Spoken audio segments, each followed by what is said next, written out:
The dense forest stretched endlessly, its ancient trees standing like sentinels guarding secrets best left forgotten. The locals called it the Blackwood, a place shunned for its malevolent history. Legends spoke of the occurrences, whispered among the old-timers who still remembered the disappearance of those who dared to venture too deep. On a crisp autumn evening, 4 friends, Eleanor, Marcus, Fiona, and James, decided to test their courage. Armed with flashlights and a vague map, they stepped into the heart of the Blackwood, determined to uncover the truth behind the legends. The canopy overhead thickened, blotting out the moonlight as a palpable chill settled around them. "Do you hear that?" Eleanor whispered, her voice barely audible.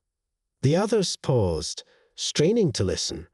Faint whispers, indistinguishable but undeniably present, floated through the air. James laughed nervously. "It's just the wind playing tricks." Undeterred, they pressed on, their flashlights cutting feeble beams through the oppressive darkness. The path grew narrower, flanked by gnarled trees whose twisted branches reached out like skeletal hands. As they ventured deeper, an uncanny silence enveloped them, the usual forest sounds eerily absent. Hours passed, and the forest seemed to stretch infinitely. Fiona, the most practical of the group, checked her watch. "We should have reached the clearing by now," she muttered. Anxiety gnawed at their resolve, but turning back felt like an admission of defeat. Then, out of the gloom, an old, decrepit cabin emerged, its wooden structure barely holding together. Drawn by a morbid curiosity, they approached. The air grew heavy with a sense of foreboding. The door creaked open with a sound that echoed their apprehension. Inside, the cabin was a relic of a bygone era, dust thick on every surface. A musty scent permeated the air, mingling with an underlying odor of decay. On the floor, strange symbols were etched, their meaning lost to time. "This is seriously creepy," Marcus whispered, his bravado fading. Eleanor, drawn to a large, tattered book on a table, opened it cautiously. The pages were filled with cryptic drawings and text in an ancient language. As she turned the pages, a sudden gust of wind blew through the cabin, extinguishing their flashlights. Panic surged. In the darkness, the whispers grew louder, more insistent. The friends huddled together, their breath quickening. James fumbled with his flashlight, finally managing to turn it on. The beam revealed the horrifying sight of shadowy figures closing in, their eyes glowing with malevolent intent. "We need to leave now," Fiona screamed, pulling the others towards the door. As they fled the cabin, the forest seemed to come alive, the trees twisting and writhing, blocking their path. The shadows pursued them, relentless and hungry. Desperation fueled their escape, but the forest had other plans. One by one, they were separated. Eleanor's screams echoed through the woods as she was dragged into the darkness. Marcus vanished without a trace, his flashlight flickering out like a dying star. Fiona and James, the last remaining, ran until their lungs burned, only to find themselves back at the cursed cabin. Defeated, they collapsed to the ground, the whispers now a deafening chorus. The shadowy figures emerged from the darkness, surrounding them. James held Fiona's hand, their eyes meeting in a moment of shared terror. The shadows closed in, their forms merging into an impenetrable void. The Blackwood reclaimed its secrets, the ancient trees standing tall and silent once more. The legend of the lost friends would join the many tales whispered by the locals, a cautionary reminder of the malevolent force that dwelled deep within the forest's heart. And so the Blackwood remained, an eternal guardian of darkness, waiting for the next souls foolish enough to venture into its depths. The sun dipped below the horizon, casting elongated shadows across the sprawling expanse of the Grimwood forest. Known for its haunting beauty, the Grimwood was a labyrinth of towering pines and thick underbrush. Local folklore spoke of a malevolent spirit lurking within, a wraith that preyed on the unwary. Three friends, Amelia, Victor, and Henry, were inexplicably drawn to the forest's ominous allure. They were seasoned hikers, but even their combined experience couldn't dispel the sense of dread that accompanied them as they embarked on their journey. The forest entrance was marked by an ancient, weather-beaten sign that read, "Enter at your own peril." As they ventured deeper, the dense canopy overhead blotted out the remaining daylight, plunging them into a twilight world where time seemed to stand still. The air grew cooler, and a thick mist began to roll in, snaking through the trees like ghostly fingers. Amelia shivered, pulling her jacket tighter. "Do you feel that?" Victor asked, his voice barely a whisper. A faint, mournful wail echoed through the forest, sending chills down their spines. Henry, ever the skeptic, brushed it off. "It's just the wind. Come on, let's keep moving." The trio continued, their footsteps muffled by the thick layer of fallen leaves. As the mist thickened, they stumbled upon a clearing dominated by a massive, gnarled tree. Its bark was scarred and twisted, and strange symbols were carved into its trunk. The tree exuded a palpable malevolence, an aura that made the hairs on the back of their necks stand on end. Amelia knelt to inspect the symbols. "These look ancient, like some kind of warning," she murmured. As she traced the carvings with her fingers, a sudden gust of wind swept through the clearing, extinguishing their lanterns. Panic set in as darkness enveloped them.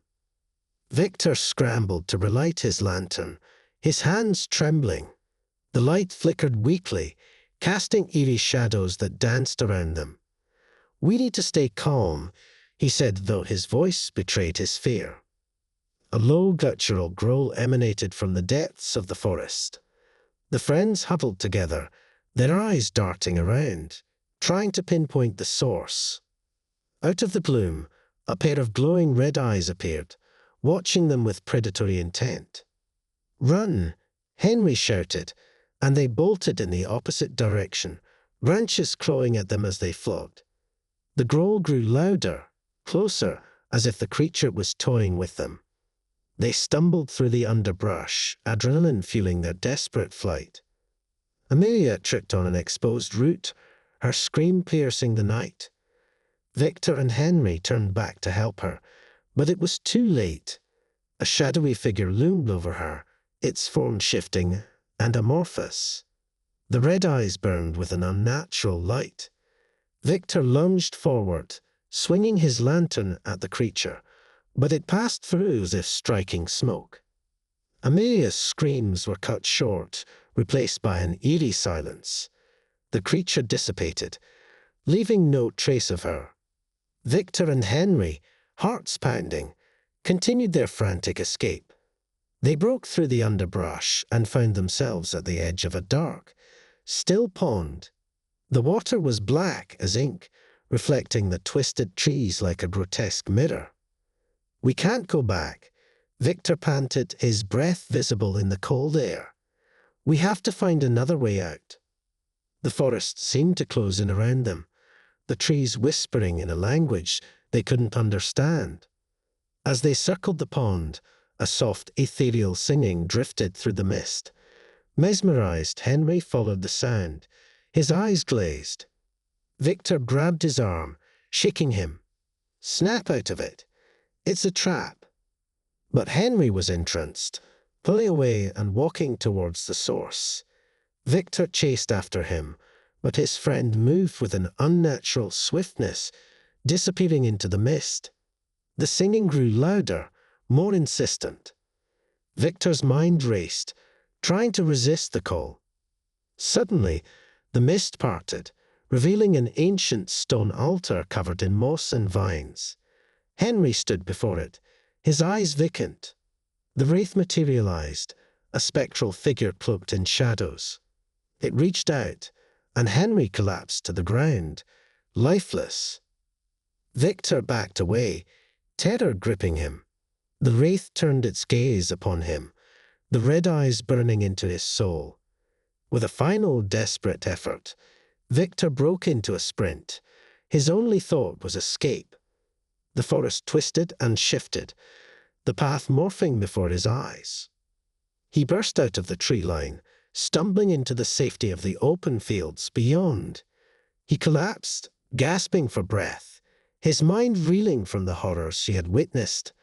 The Grimwood forest stood behind him, silent and menacing, a dark reminder of the malevolence that lurked within. The legend of the Grimwood would grow, fueled by Victor's harrowing tale, a warning to all who dared to challenge the ancient evil that resided in the heart of the deep woods.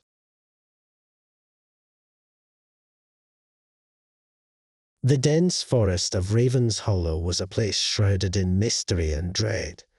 Locals avoided it, shaping tales of the ancient evil that roamed its depths. The forest was said to be cursed, a place where the shadows themselves held malevolent intent. Despite the warnings, 4 friends, Lisa, Tom, Sarah, and Michael, decided to explore Raven's Hollow, driven by a mix of curiosity and disbelief in the supernatural. They set off early, the autumn sun casting a warm glow over the forest's edge. As they ventured deeper, the sunlight struggled to penetrate the thick canopy, and an eerie twilight took hold. The trees seemed to close in around them, their gnarled branches intertwining like the fingers of a giant hand. A sense of foreboding settled over the group, but they pressed on, determined to uncover the truth behind the legends. Hours passed, and the forest seemed to stretch endlessly. The trail they followed grew faint, and the air grew colder. Lisa, the most adventurous of the group, led the way, her eyes scanning the underbrush for any signs of danger. "We should be close to the old hunting cabin by now," she said, consulting an old map they had found online. As they walked, a strange rhythmic tapping echoed through the trees. It was a sound that seemed almost mechanical, yet it carried an unsettling quality that set their nerves on edge. "What is that?" Sarah asked, her voice trembling. Tom shrugged, trying to mask his unease. "Probably just a woodpecker or something." But the tapping continued, growing louder and more insistent. The friends quickened their pace, eager to find the cabin and take shelter. Finally, they emerged into a small clearing, and there it was, a dilapidated hunting cabin, its windows broken and its roof sagging. The sight of it did little to ease their anxiety. Inside, the cabin was dark and musty. Cobwebs draped the corners, and the floorboards creaked ominously under their weight. Michael found an old lantern and managed to light it, casting a dim, flickering light across the room. "Let's stay here for the night," he suggested. "We'll head back in the morning." As they settled in, the tapping resumed, this time coming from the roof. It was joined by a series of low, guttural whispers that seemed to seep from the very walls. Lisa's heart pounded in her chest as she tried to pinpoint the source of the sound. "Did you hear that?" she whispered, her voice barely audible. The others nodded, their faces pale with fear. "We should leave," Tom said, his bravado gone. But as they moved towards the door, it slammed shut with a force that sent them reeling. The lantern flickered and went out, plunging them into darkness. Panic set in as they fumbled for their flashlights. The whispers grew louder, more insistent, filling the room with an oppressive presence. Shadows danced along the walls, taking on twisted, monstrous forms. Sarah screamed as one of the shadows reached out, its fingers brushing her arm with an icy touch. "We need to get out of here," Michael shouted, his voice breaking. They stumbled towards the window, trying to break it open, but the glass seemed unnaturally strong, resisting their every effort. The cabin felt alive, its walls closing in on them, trapping them in a nightmare. In the chaos, Lisa spotted a trapdoor in the floor. "Down here," she yelled, pulling it open. They hurried down the narrow stairs, finding themselves in a dark, dank cellar. The whispers followed them, echoing off the stone walls. As they reached the bottom, the lantern sparked back to life, revealing a small, circular room. In the center stood an ancient altar, covered in strange symbols and surrounded by old, yellowed bones. The air was thick with the stench of decay. Lisa realized with horror that they had stumbled into something far worse than they had imagined. A cold, malevolent presence filled the room, pressing down on them from all sides. The shadows coalesced into a single, towering figure with glowing eyes that burned with an otherworldly fire. It spoke in a voice that resonated deep within their bones, a language they couldn't understand but felt in their souls. "Leave this place," it commanded, "or suffer eternal torment." Desperate, they scrambled back up the stairs, the lantern flickering wildly. As they reached the top, the trapdoor slammed shut behind them, cutting off the malevolent presence below. They burst out of the cabin, running blindly through the forest, their breaths ragged and hearts pounding. The forest seemed to resist their escape, branches clawing at them, roots tripping them. But finally, they broke through the tree line, collapsing in a heap at the forest's edge. The sun was just beginning to rise, casting a golden light over their pale, terrified faces. They vowed never to return to Raven's Hollow, their experience etched into their minds forever. The legend of the cursed forest grew, fueled by their harrowing tale, a chilling reminder of the ancient evil that lurked within the deep woods, waiting for the next unwary souls to cross its path.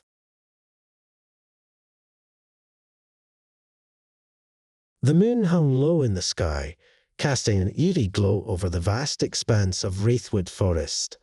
A place where daylight barely pierced through the dense canopy, Ravenwood was infamous for its spine-chilling tales of disappearances and sinister occurrences. Yet, despite the ominous reputation, the allure of the unknown drew four friends, Emma, Jack, Nora, and Ben, into its shadowy depths. As they stepped into the forest, the air grew heavy with the scent of pine and damp earth. The ancient trees loomed overhead, their gnarled branches entwining to form a natural cathedral of darkness. "Stay close," Jack whispered, his voice barely audible above the rustling leaves. The path was narrow, winding deeper into the heart of the forest. A sense of unease settled over the group as the light faded, replaced by a creeping twilight. Nora, ever the skeptic, tried to lighten the mood. "It's just a forest, guys. Nothing to be scared of." But as they walked, strange sounds began to surround them. Whispers carried on the wind, the distant crack of branches, and an unsettling rustling that seemed to follow their every step. Emma shivered, clutching her flashlight tighter. "I don't like this," she murmured. They pressed on, the path growing more indistinct. Suddenly, Ben halted, his eyes wide. "Did you see that?" he asked, pointing to a shadow flitting between the trees. The others turned, straining to see, but the shadow had vanished. "Let's keep moving," Jack urged, though his confidence wavered. After what felt like hours, they stumbled upon an old, abandoned campsite. A circle of stones marked where a fire had once burned, now cold and overgrown with moss. Torn tents and scattered belongings hinted at a hurried departure. "This place gives me the creeps," Nora said, her bravado fading. As they examined the site, a strange symbol caught Emma's eye. Carved into a tree, it resembled an eye surrounded by jagged lines. "What do you think this means?" she asked, tracing the lines with her finger. Suddenly, a bone-chilling scream echoed through the forest, cutting through the silence like a knife. Panic surged. "We need to get out of here," Jack shouted, but as they turned to leave, the path they had come from was gone, swallowed by the forest. The trees seemed to shift and move, blocking their escape. The air grew colder, and a dense fog began to roll in, obscuring their vision. Desperation took hold as they fumbled through the fog, trying to find a way out. The whispers grew louder, more insistent, filling their minds with a sense of dread. They stumbled upon a clearing dominated by a massive stone monolith, its surface covered in the same strange symbols. Ben approached the monolith, drawn by an unseen force. "There's something here," he said, his voice distant. As he touched the stone, a blinding light erupted, and the ground trembled. The fog thickened, and the air grew oppressive, making it hard to breathe. Suddenly, the light vanished, and the fog lifted, revealing a grotesque figure standing before them. Tall and gaunt, its skin was pale and stretched over a skeletal frame. Hollow eyes glowed with a malevolent light, and its mouth twisted into a ghastly grin. "Welcome," it hissed, its voice a chilling whisper. The friends backed away, but the creature advanced, its bony fingers reaching out. "You have trespassed into my domain," it continued, "and now you will pay the price." Emma screamed as the creature lunged, its touch freezing her to the core. Jack grabbed a fallen branch, swinging it at the creature, but it passed through as if striking air. The creature laughed, a sound that resonated with pure malice. "You cannot harm me," it taunted, "but I can harm you." Nora, thinking quickly, remembered the symbol. "The eye. We need to find the eye," she shouted. They scattered, searching the clearing for anything that resembled the carved symbol. Emma spotted it first, etched into the ground at the base of the monolith. "Over here," she called, and the others rushed to her side. They formed a circle around the symbol, hoping it held some power against the creature. The air crackled with energy, and the ground trembled once more. The creature shrieked in fury, its form flickering like a dying flame. "No, you cannot escape," it howled. But the symbol glowed brighter, and a wave of light surged from the ground, engulfing the creature. It let out one final, ear-piercing scream before disintegrating into a cloud of ash.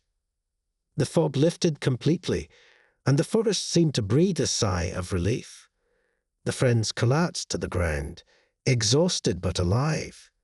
"Let's get out of here," Jack said, helping Emma to her feet. They found a new path leading out of the clearing, and this time, the forest did not resist. As they emerged from Ravenwood, the first light of dawn broke over the horizon. They vowed never to return, the memory of the creature's hollow eyes and chilling whispers forever etched into their minds. The legend of Ravenwood grew, a cautionary tale of the ancient evil that lurked within, waiting for the next unwary souls to stumble into its domain.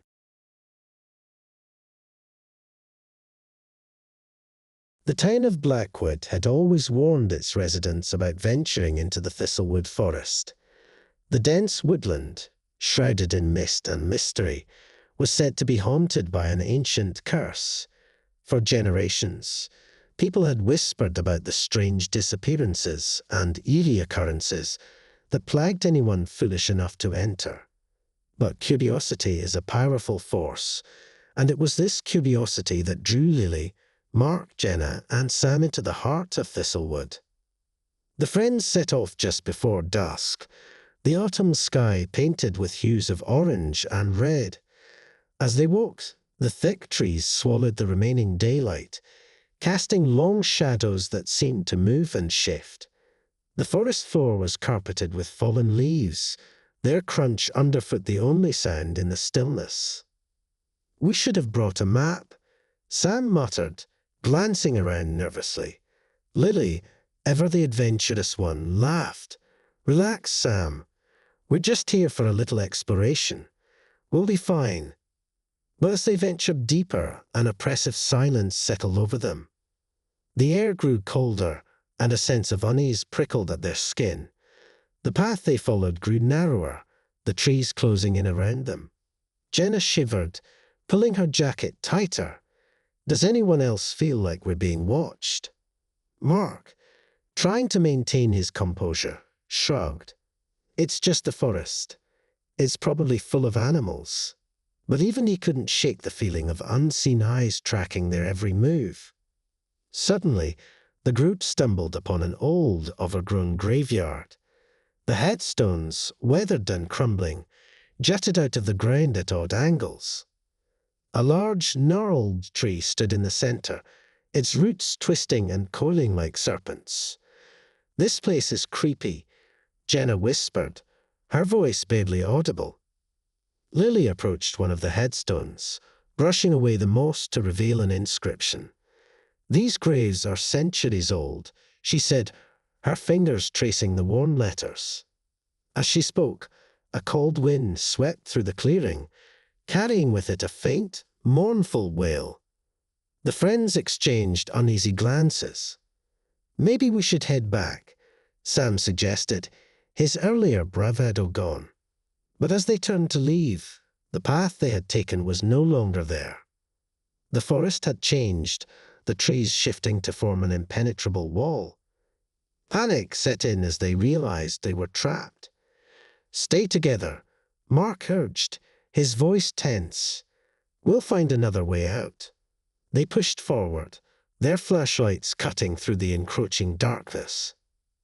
The deeper they went, the more the forest seemed to close in around them.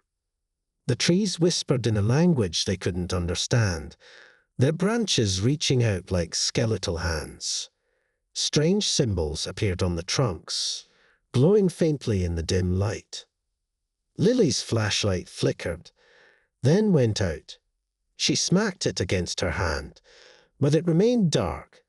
"Guys, I think my flashlight's dead," she said, her voice shaking. Mark handed her his, but the beam was weak and unsteady. The whispers grew louder, more insistent, filling their minds with a sense of dread. They stumbled upon a small, dilapidated cabin, its windows dark and lifeless. "We can take shelter here," Jenna suggested, though her voice betrayed her fear. Inside, the cabin was cold and damp. Cupboards hung in the corners, and the air was thick with the scent of decay. Sam found an old lantern and managed to light it, casting a weak, flickering light across the room. "We'll stay here until morning," he said, though none of them felt any safer. As the night wore on, strange sounds echoed through the cabin. The creaking of the floorboards, the scratching of something at the door, and the faint, distant wails that seemed to come from all around. Sleep was impossible. Fear kept them all wide awake. Suddenly, the door flew open with a crash, and a cold, malevolent presence filled the room. The lantern's flame flickered wildly, casting grotesque shadows on the walls. A figure stood in the doorway, tall and cloaked in darkness. Its eyes glowed with an otherworldly light, and its mouth twisted into a hideous grin. "Welcome," it hissed, its voice like the rustling of dead leaves. The friends backed away, their hearts pounding. "You have trespassed into my domain," the figure continued, "and now you will pay the price." Lily, her voice trembling, tried to reason with the entity. "We didn't mean any harm. We were just curious." The figure laughed, a sound that chilled them to the bone. "Curiosity," it sneered, "is a dangerous thing." As the figure advanced, the friends huddled together, their fear palpable. The lantern's light grew dimmer, the room growing colder with each passing moment. Desperate, Mark grabbed a piece of wood from the floor and swung it at the figure. It passed through as if striking air, and the figure laughed again. "You cannot harm me," it said, its voice filled with malice. "But I can harm you." It raised a skeletal hand, and the room plunged into darkness. The friends felt an icy grip on their hearts, a sense of doom closing in around them. In a final desperate act, Lily reached for her backpack and pulled out a small, silver pendant, a family heirloom set to protect against evil. She held it up, and the figure recoiled, its eyes burning with rage. "Begone!" she shouted, her voice filled with a newfound strength.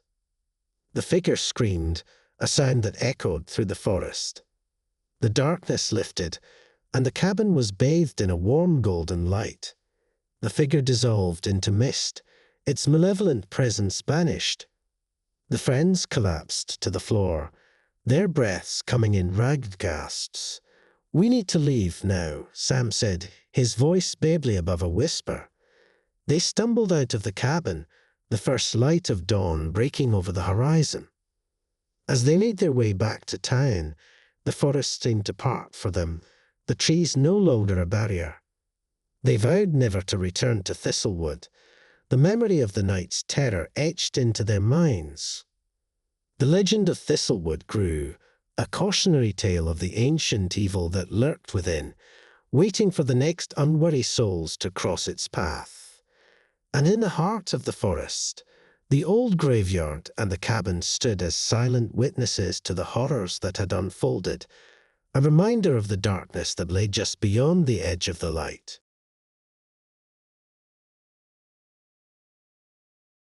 The moon hung high over the dense, foreboding expanse of Darkwood forest. The townsfolk of Eldridge knew better than to venture into the woods after sundown, but urban legends and whispered tales had a way of drawing the curious and the foolhardy.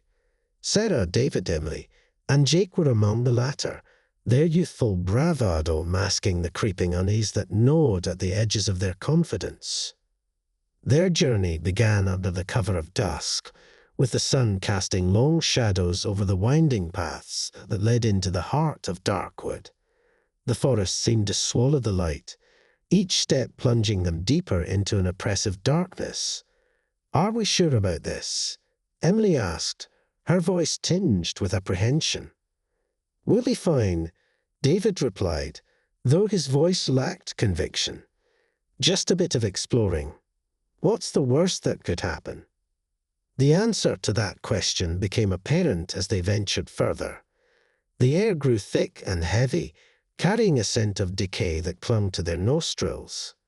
The trees, ancient and twisted, seemed to lean in closer, their gnarled branches whispering secrets to the night.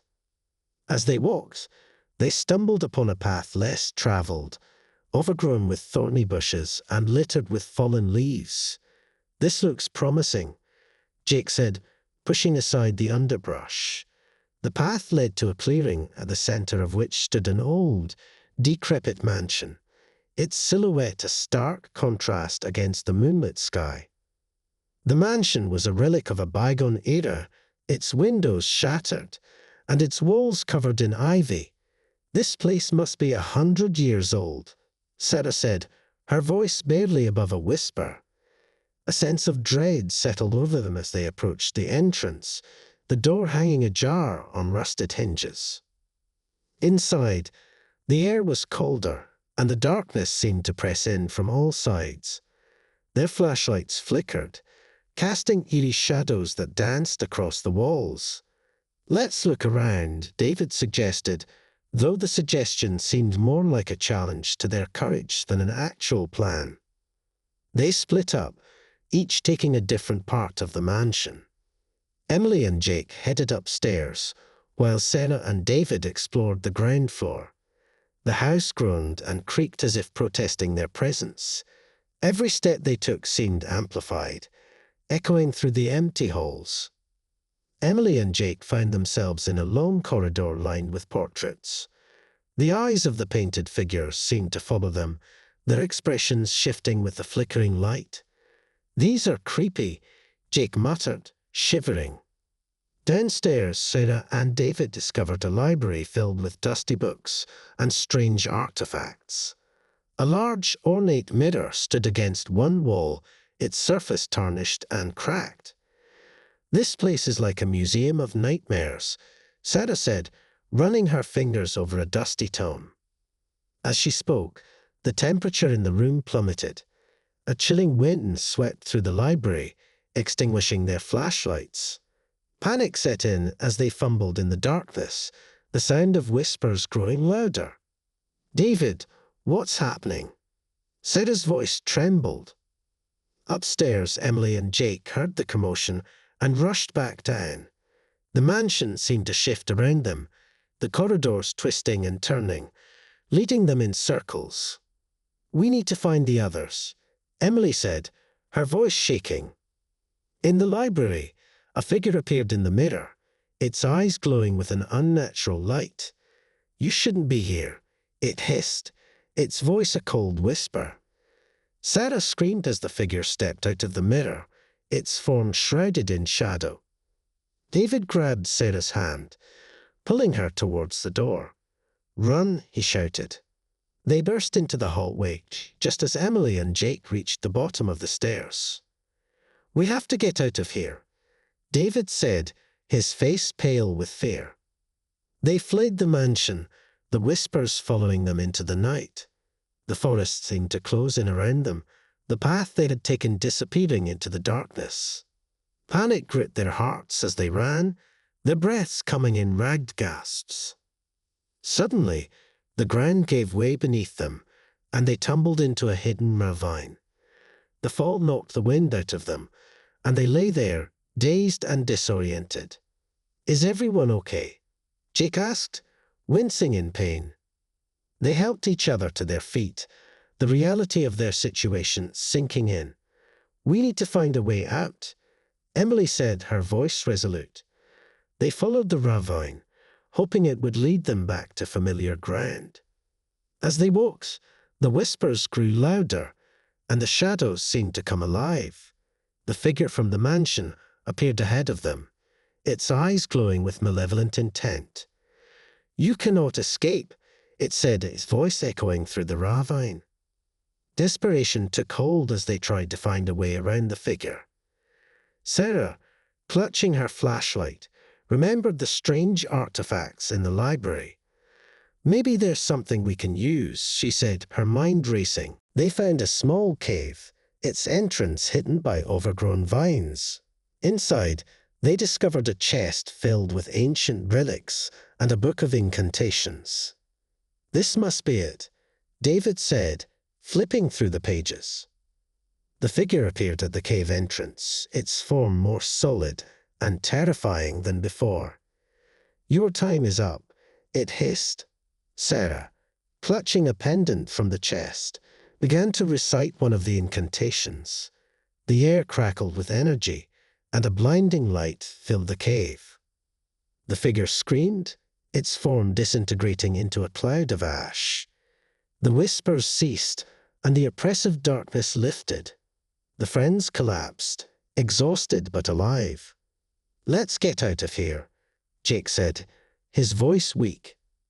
They emerged from the cave to find the first light of dawn breaking through the trees. The forest seemed to part for them, guiding them back to the safety of the town.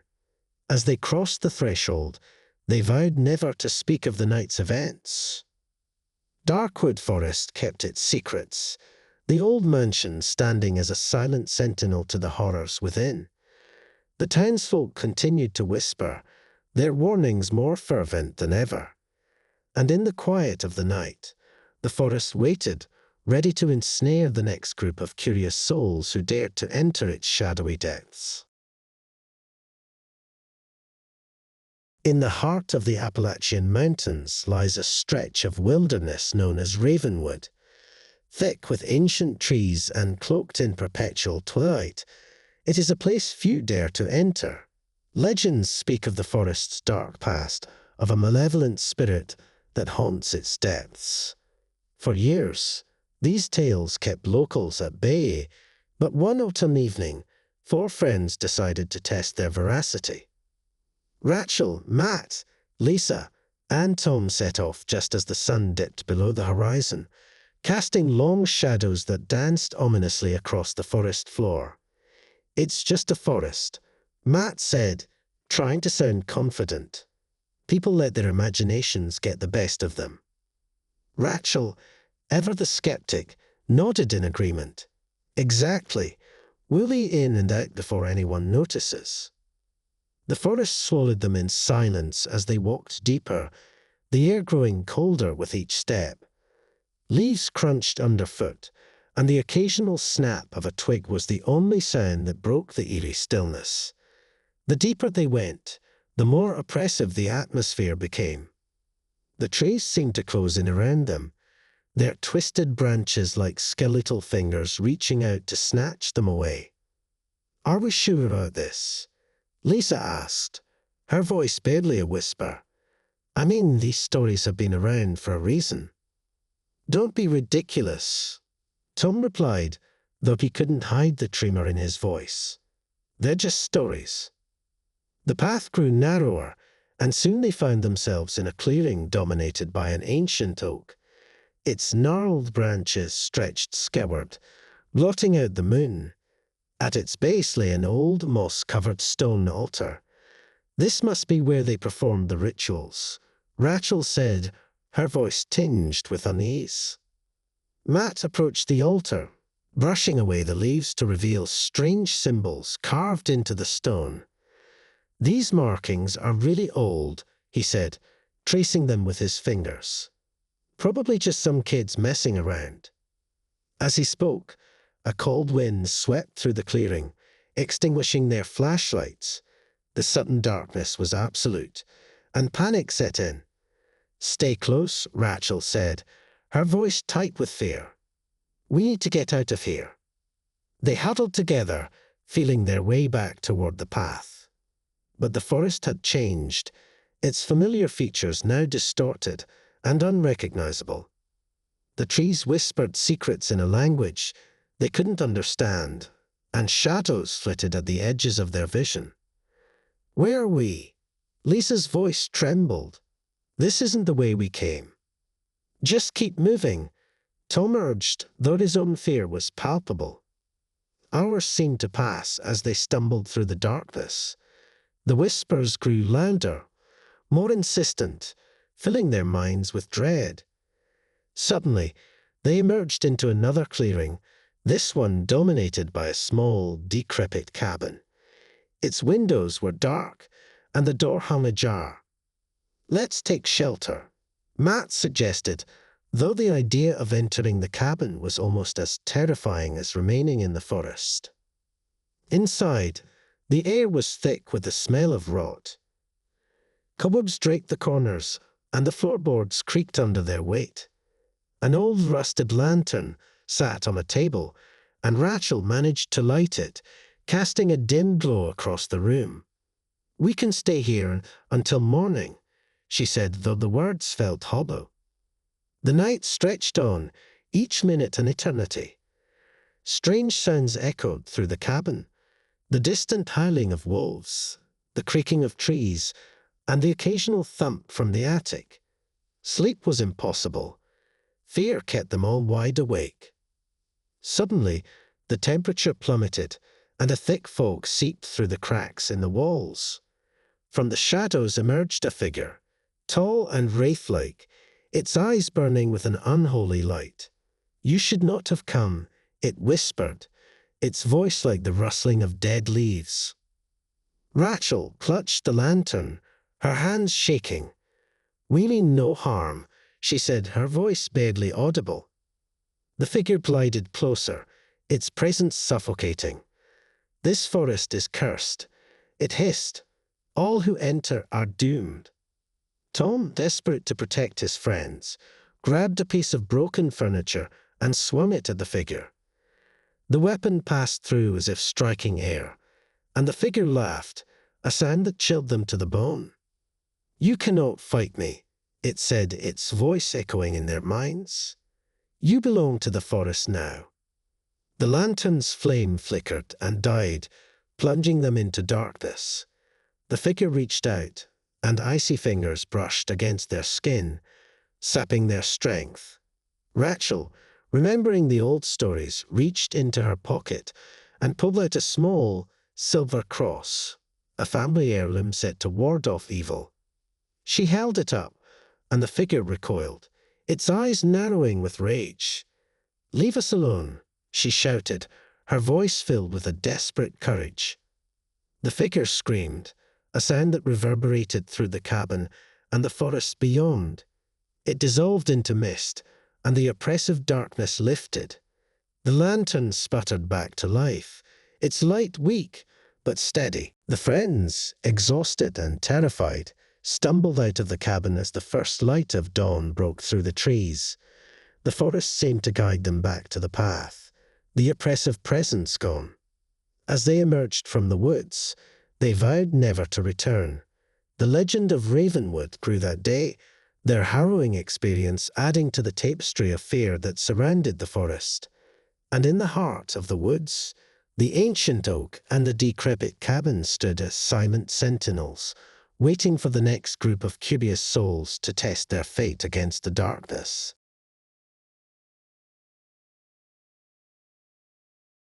The dense canopy of the whispering pines forest loomed overhead, casting eerie shadows that seemed to writhe and twist with a life of their own. For decades, the locals had avoided the woods, telling tales of strange disappearances and ghostly apparitions. Despite these warnings, a group of 5 friends decided to explore the heart of the forest, driven by a mixture of curiosity and disbelief. Samantha, James, Rebecca, Alex, and Mark set off at dusk, the sun dipping below the horizon and bathing the forest in a ghostly twilight. "This is going to be awesome," Mark said, his enthusiasm masking a hint of unease. "We'll prove that all those stories are just superstitions." Rebecca, the skeptic, nodded. "Exactly. There's nothing to fear but fear itself." The forest seemed to close in around them as they ventured deeper, the trees growing denser and the underbrush thicker. The air grew colder, and an unnatural silence settled over the group. Every crackle of a twig and rustle of leaves made them jumpy. "Maybe we should head back," Samantha suggested, her voice barely above a whisper. "This place gives me the creeps." James scoffed. "Come on, Sam. It's just a forest. We're fine." As night fell, they stumbled upon a narrow, winding path that seemed to beckon them forward. The path led to a clearing where a dilapidated cabin stood, its windows shattered and its door hanging ajar. An old rusty sign nearby read, "Danger, keep out." "Looks like we found our adventure," Alex said, his voice tinged with excitement. "Let's check it out." The cabin was a relic of a bygone era, its walls covered in moss and its roof sagging under the weight of years. Inside, the air was thick with dust and decay. Broken furniture and tattered curtains added to the sense of desolation. Why would anyone build a cabin out here? Samantha wondered aloud. "Maybe they wanted to be alone," Mark replied, shining his flashlight around the room. James found a dusty journal on a rotting table and began to flit through it. "Listen to this," he said. "It talks about a curse on the forest, something about a spirit that haunts these woods." Rebecca rolled her eyes. Typical. Every creepy place has a ghost story. As they explored the cabin, a sudden chill swept through the room, and the lights flickered. A low, mournful wail echoed through the woods, sending shivers down their spines. "Did you hear that?" Alex whispered, his eyes wide with fear. They huddled together, their flashlights the only source of light in the oppressive darkness. The wail grew louder, more insistent, as if something unseen was drawing closer.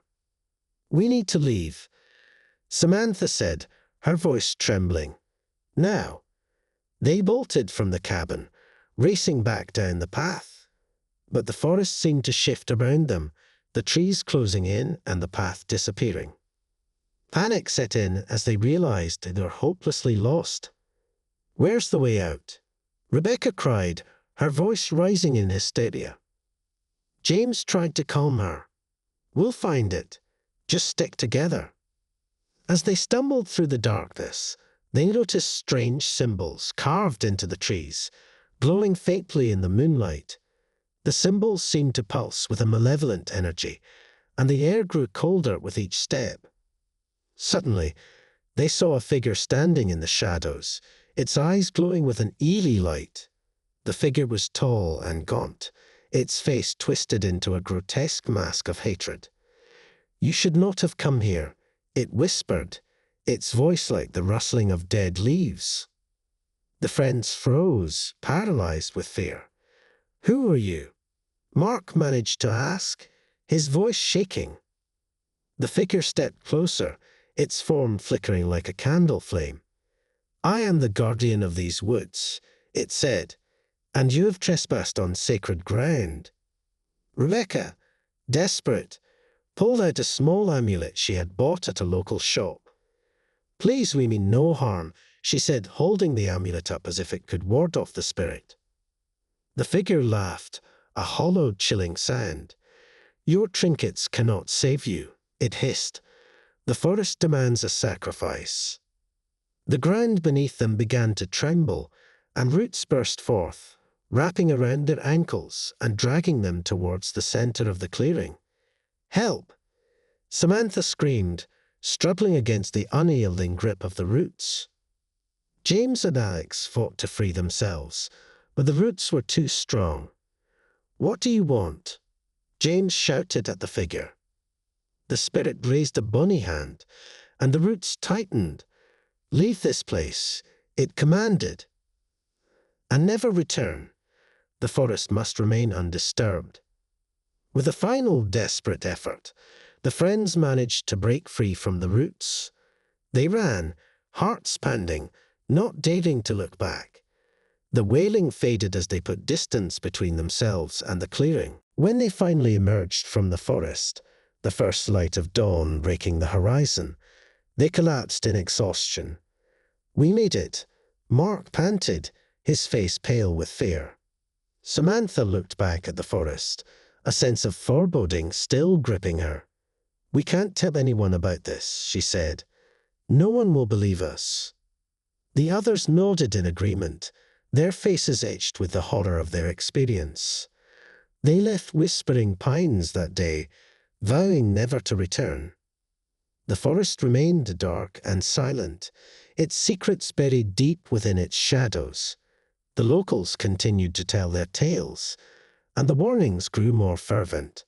And in the heart of the woods, the spirit watched, waiting for the next group of curious souls to venture into its domain.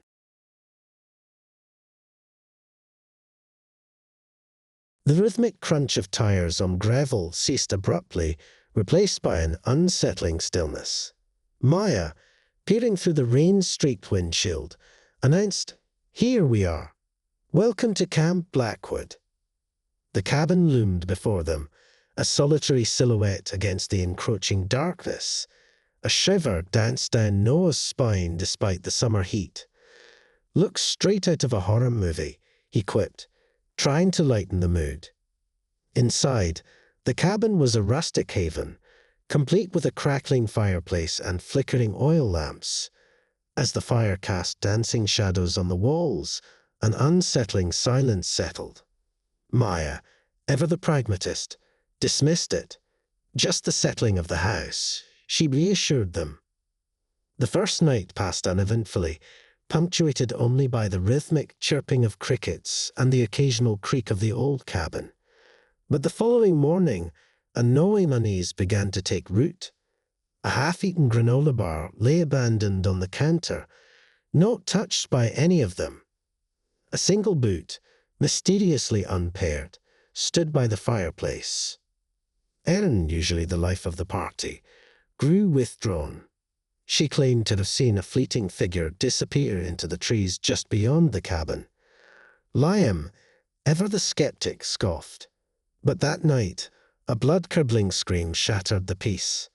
They found him, pale and trembling, pointing towards the woods. There was a face, It looked just like. His voice trailed off, a strangled sob escaping his lips. The description, pieced together through panicked whispers, sent chills down their spines. It mirrored the very image that haunted Liam's nightmares, the face of his vengeful ancestor. Fear, a tangible entity, now clung to them like a shroud.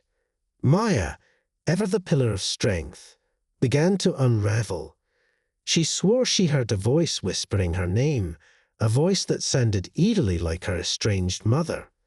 Noah, plagued by his childhood demons, started seeing visions of the accident that claimed his brother. Erin confessed her secret, a past driving under the influence accident that left someone scarred. Guilt, a suffocating weight, had finally surfaced. The forest, it seemed, was a twisted mirror reflecting their deepest fears and dredging up their darkest secrets. One by one, they were being broken. Paranoia festered, turning friends into wary adversaries. The cabin, once a refuge, became a cage. They barricaded themselves in, the flickering lamplight their only solace against the encroaching darkness. The final blow came in the form of a note, scrawled in a menacing hand. It contained a truth none of them knew, a shared dark secret from their past, a terrible act they had committed together and buried deep in their subconscious. With this revelation, the dam broke. Accusations flew, trust shattered. The entity in the woods fed on their despair, its power growing with each fractured bond. The cabin walls seemed to press in, the air thick with a suffocating dread. Just as despair threatened to consume them, Maya, fueled by a spark of defiance, rallied. She refused to succumb to the manipulative entity. They had to fight back, not just against the unseen horror, but against the darkness within themselves. Armed with newfound determination, they ventured out into the oppressive woods. The air grew colder, the trees twisting into grotesque shapes. Then they saw it, a figure cloaked in shadow, its form shifting and morphing, reflecting their deepest fears. The entity lunged, but they were ready. They fought not with physical weapons, but with the strength of their rediscovered unity. They confessed their past transgressions, acknowledged their pain, and vowed to face it together. As they spoke, a blinding light erupted from within them, pushing back the darkness.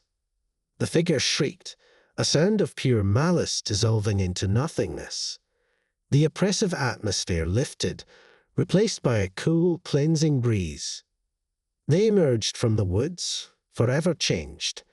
The cabin no longer held fear, but a newfound sense of camaraderie.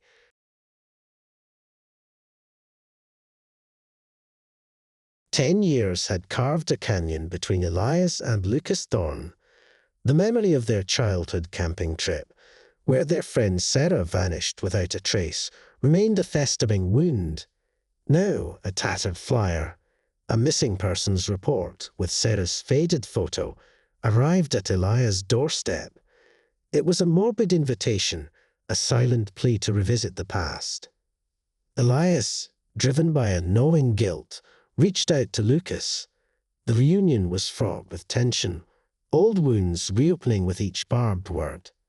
Yet, a sliver of hope, a desperate need for answers, propelled them back to Blackwood Forest. The once familiar woods seemed alien, the towering pines casting long, menacing shadows. The air hung heavy with an oppressive silence, broken only by the unsettling rustle of unseen creatures. As they ventured deeper, a sense of dread coiled around them, tightening with every step. The first sign came at dusk. A single whispering voice, barely audible, seemed to emanate from the trees, calling Sarah's name.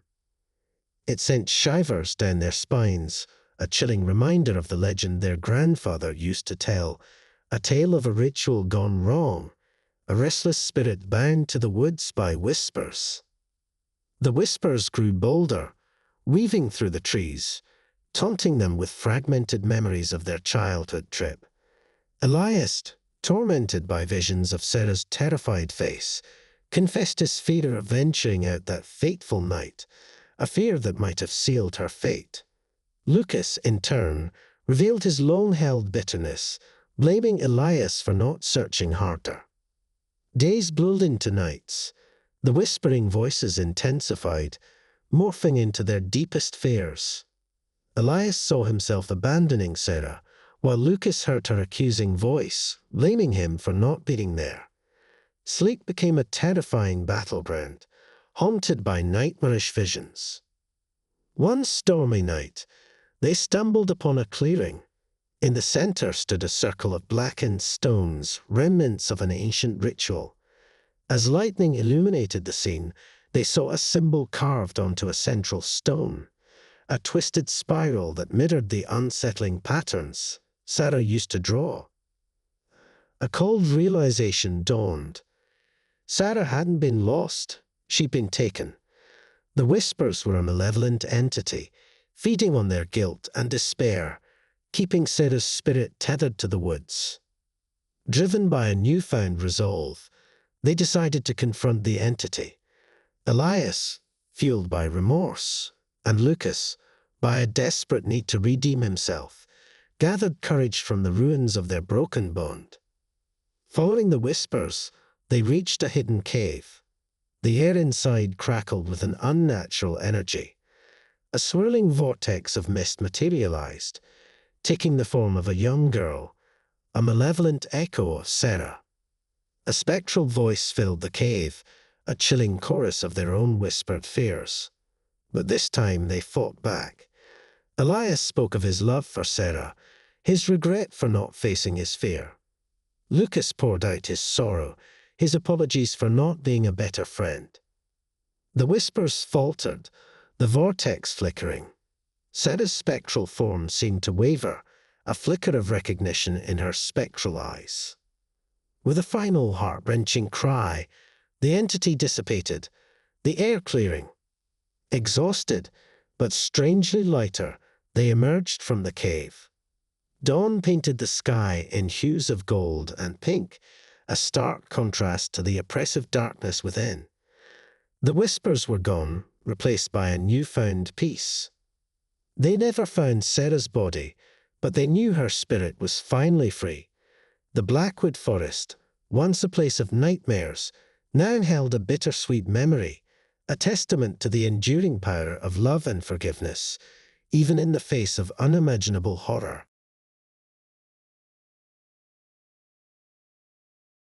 The redwood giants cast long skeletal shadows as Brianna, Ashton, Vanessa, and Diego ventured deeper into the woods, their backpacks laden with camping gear and enough technology to power a small town. Their mission, a luxurious, glamping adventure documented for their legions of online followers. Each step deeper into the ancient forest chipped away at their carefully constructed online personas. The oppressive silence felt like a judgment, the lack of signal a terrifying disconnect from their usual dopamine drip of social media validation. The first sign of trouble arrived in the form of their meticulously planned campsite, vandalized with cryptic symbols carved into the trees. Brianna, her perfectly manicured facade cracking, blamed Ashton's artistic brooding. Ashton, in turn, retreated further into his shell, haunted by whispers that seemed to echo through the woods, a chilling reminder of a dark secret from his past. Days blurred into a haze of paranoia. Vanessa, known for her perky workout videos online, developed a debilitating fear of her reflection in the still waters of a hidden creek. Diego's phone, his lifeline to the digital world, inexplicably died, plunging him into a desperate search for a signal, a desperate need to be seen. The whispers grew louder, morphing into their darkest insecurities. Brianna saw her follower count plummeting, replaced by scathing comments about her fading beauty. Ashton heard the anguished voices of his past victims, accusing him of his terrible deed. Vanessa saw a grotesque reflection staring back at her, a distorted version of her carefully curated image. Diego received a horrifying notification, a video of himself, his deepest fear laid bare, threatening to be uploaded to the world. Driven to the brink, they turned on each other. Rihanna accused Ashton of sabotage. Vanessa lashed out at Diego for his incompetence, and the fragile bones of their online camaraderie frayed under the weight of their amplified anxieties. Lost and desperate, they stumbled upon a clearing bathed in an unnatural, sickly green light. In the center stood a gnarled, ancient tree, its branches contorted into grasping claws. As they approached, a horrifying realization dawned upon them. The whispers, the fear, the manipulation, it all stemmed from this entity. The tree pulsed with a malevolent energy, a hunger for their vanity, their need for validation.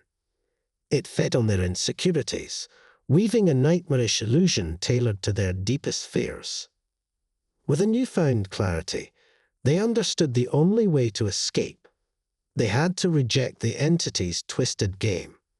Rihanna deleted a carefully curated photo, prioritizing truth over vanity. Ashton confessed his past, seeking forgiveness rather than online clout. Vanessa embraced her flaws, finding strength in self-acceptance. Diego, inspired by their defiance, smashed his phone, severing the digital tether. As they rejected their insecurities, the entity's power waned. The unnatural light faded, the whispers dissolving into the rustling leaves. The ancient tree stood silent, its hunger sated. For now, exhausted but strangely free, they emerged from the woods, forever changed. Their online personas lay shattered, replaced by a newfound appreciation for genuine connection and the importance of facing their true selves, not the ones they curated for the digital world. The Ravenwood National Park remained a place of mystery, a chilling reminder of the darkness that lurks not just in the woods, but within ourselves.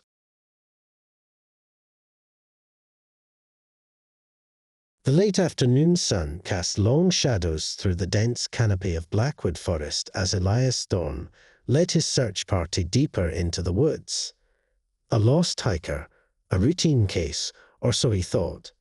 An unsettling feeling gnawed at him, a prickling unease that intensified with each passing step.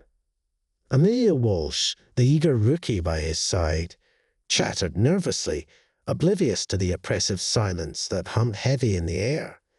Elias, a man who understood the whispers of the forest, knew this silence held a deeper meaning. Days blurred into nights. Hope dwindled with each fruitless search. The lost hiker remained missing, and a new, more terrifying fear began to take root. Strange symbols, carved onto the bark of ancient trees, began to appear along their path. Elias recognized them from his grandfather's faded journals, cryptic markings associated with a forgotten ritual, a dark secret whispered amongst the old-timers. One moonlit night, their search led them to a clearing. In the center stood a circle of weathered stones, their surfaces etched with the same unsettling symbols. A guttural chanting echoed from the surrounding woods, drawing them deeper into the heart of the darkness. They emerged upon a hidden settlement nestled amongst the towering trees. Gaunt figures, their faces etched with a mixture of fear and reverence, emerged from the shadows. At their head stood Silas, an elder with eyes that seemed to hold the secrets of the forest itself. The chanting intensified, a rhythmic pounding that vibrated through the very ground. Elias, his ranger instincts kicking in, recognized it as a summoning ritual. But what, or who, were they summoning? Silas, his voice raspy with age, explained their way of life. They coexisted with the spirits of the forest, bound to them through the ritual, a pact for protection and prosperity. The lost hiker, they revealed, had stumbled upon their secret and become an unwilling sacrifice. A horrifying truth dawned on Elias. The Blackwood forest wasn't just a place. It was a living entity, its spirits a constant, watchful presence. The symbols, the chanting, it was all a way to appease this entity, to keep the balance in check. Fear turned to a chilling realization. The very act of searching for the lost hiker had disrupted the ritual, potentially injuring the forest's roots. Visions of gnarled branches reaching out, vengeful whispers filling the air, flooded Elias' mind. He knew they had to act fast. Amelia, still clinging to hope for the missing hiker, resisted Elias' plan. A desperate struggle ensued, but Elias, fueled by a deep-seated respect for the forest's power, prevailed. With a heavy heart, he completed the disrupted ritual, his voice hoarse as he chanted the ancient words passed down through generations. The clearing pulsed with a malevolent energy, the spirits of the forest stirring. Then, a deafening silence. The air cleared, the oppressive feeling lifted. The hidden villagers, their faces etched with relief, retreated back into the shadows. The lost hiker, however, remained gone, a sacrifice claimed by the forest in exchange for appeasement. Elias and Amelia emerged from the Blackwood forest, forever changed. The secrets they had witnessed bound them to a silent pact, to protect the forest's secrets and ensure the fragile balance remained unbroken. The whispers of the forest would forever be a chilling reminder of the darkness that lurked beneath the tangled canopy, a darkness both beautiful and terrifying.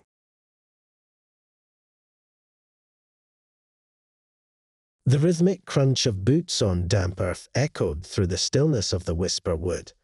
Maya, leading the way, scanned the dense undergrowth with a practiced eye. An unsettling silence hung heavy in the air, broken only by the occasional rustle of unseen creatures. Daniel, ever the jokester, tried to lighten the mood. "This place is creepy quiet, wouldn't you say? Makes you wonder what all these trees are whispering about." His words sent shivers down Sarah's spine. The recent loss of her brother weighed heavily on her, and the eerie silence felt suffocating. Alex's drone buzzing overhead captured their trek on camera, oblivious to the tension brewing. As dusk settled, casting long skeletal shadows amongst the trees, they reached a clearing. A sense of unease prickled at Maya's skin. The silence here felt different, unnatural. It was as if the very air held its breath. They set up camp, a crackling fire casting flickering shadows on their faces. Daniel, ever the entertainer, began spinning spooky campfire tales, his voice laced with a nervous edge. As he spoke of a mischievous spirit known as the Mimic, a playful echo of his voice seemed to emanate from the surrounding woods. They dismissed it as a trick of the forest's acoustics, a product of the eerie silence. But as the night deepened, the playful echoes morphed into something sinister. Sarah, still grappling with grief, swore she heard her brother's voice calling her name from the darkness. Panic bloomed into paranoia. Maya heard her own voice, laced with a chilling authority, ordering them to abandon camp and venture deeper into the woods. Alex, his phone screen flickering with static, saw a distorted image of himself on the drone feed, beckoning him towards a hidden path. The Mimic, it seemed, was feeding on their deepest desires and anxieties, twisting their voices and manipulating their perceptions. Trust began to crumble. Accusations flew as they turned on each other, each convinced the others were puppets of the unseen entity. Sarah, driven to the brink by the phantom voice of her brother, fled blindly into the woods. Maya, fueled by a desperate need to protect her friend, gave chase. Daniel and Alex, lost in their own warped realities, followed separate paths, lured by the Mimic's deceptive whispers. The forest, once a silent observer, became a twisted funhouse of distorted voices, and terrifying illusions. Maya, separated from Sarah, stumbled upon a hidden cave. Inside, amidst flickering shadows, she saw a swirling vortex of energy, the mimic's lair. A voice, a chilling chorus of their own twisted desires, filled the cave. But Maya, drawing strength from her determination to save her friends, fought back. She refused to succumb to the mimic's manipulation. With a defiant roar, she channeled her fear into a rallying cry, a call for unity. The sound echoed through the woods, a beacon cutting through the mimic's illusions. One by one, Sarah, Daniel, and Alex emerged from the darkness, their eyes filled with confusion and a glimmer of returning sanity. The mimic's energy faltered, the vortex shrinking before dissipating entirely. The oppressive silence settled once more, this time a comforting quiet. They emerged from the forest, shaken but together. The Whisperwood remained a place of mystery, but the mimic's power, for now, was broken. Their experience served as a chilling reminder. The greatest danger in the woods might not be the unseen creatures, but the darkness that lurks within ourselves, waiting to be exploited by a master manipulator.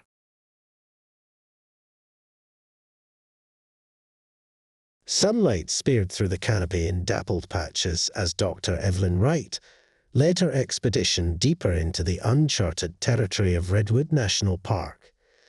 The air hung heavy with the musky scent of damp earth and decaying wood, a paradise for a mycologist like Evelyn. Mark Rodriguez, her ever-cautious colleague, cast a nervous glance at the towering redwoods, their ancient silence broken only by the rhythmic crunch of boots on fallen leaves. Sarah Jones, a bright-eyed graduate student, practically bounced with excitement, her notebook clutched in her hand. Liam O'Connell, the park ranger tasked with guiding them, remained stoic, his weathered face etched with a mixture of respect and apprehension. They ventured deeper, Evelyn's scientific curiosity piqued by the unusual bioluminescent fungi clinging to the gnarled roots of the redwoods. These weren't your average mushrooms. They pulsed with an eerie, otherworldly glow, casting an unnatural light on the forest floor.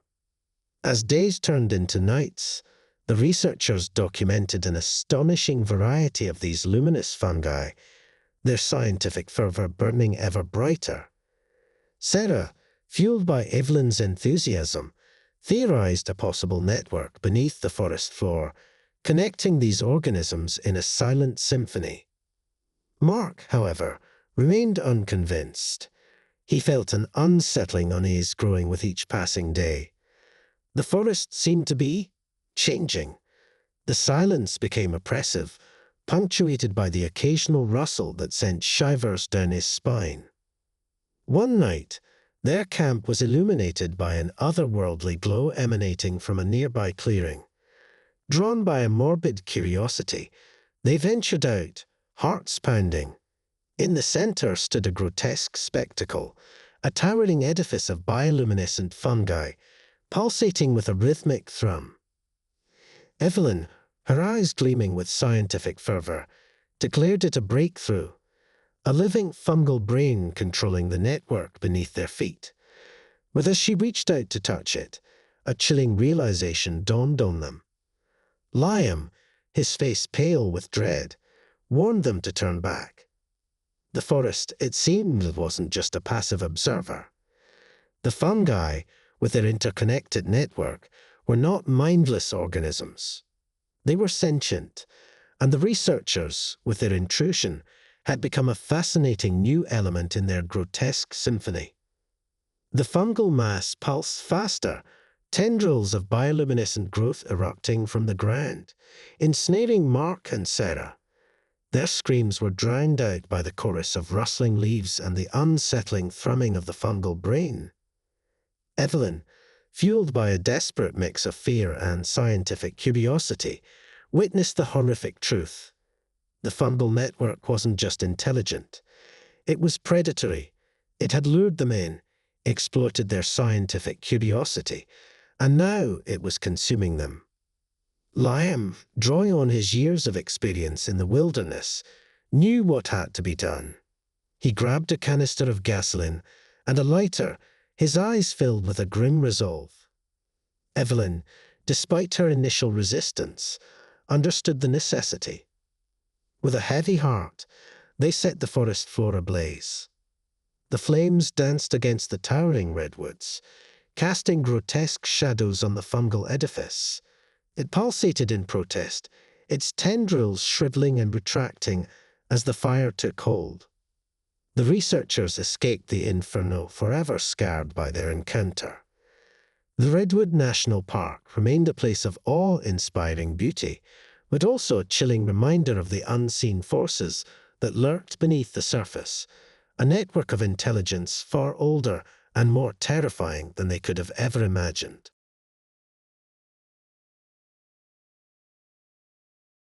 The rickety jeep sputtered to a halt, kicking up a cloud of dust on the deserted mountain road. Olivia, ever the organizer, emerged first, a determined glint in her eyes. "Welcome to Camp Blackwood," she announced, a hint of unease in her voice.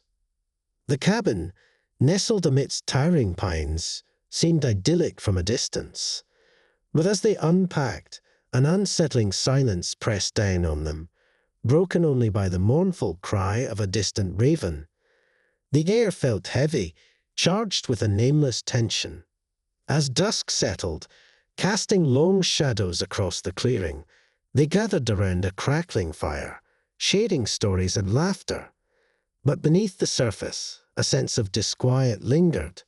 Olivia, haunted by a childhood accident, flinched at every snap of a twig.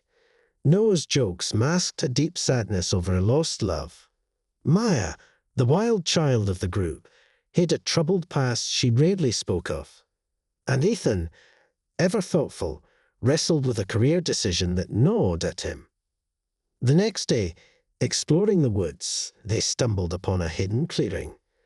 In the center stood a crumbling stone structure, overgrown with vines, a forgotten shrine. Strange symbols were etched into the weathered stones, and an unsettling aura emanated from the place. A morbid curiosity tugged at them. As they touched the cold stone, a chilling wind swept through the clearing, extinguishing the fire they had built back at the cabin.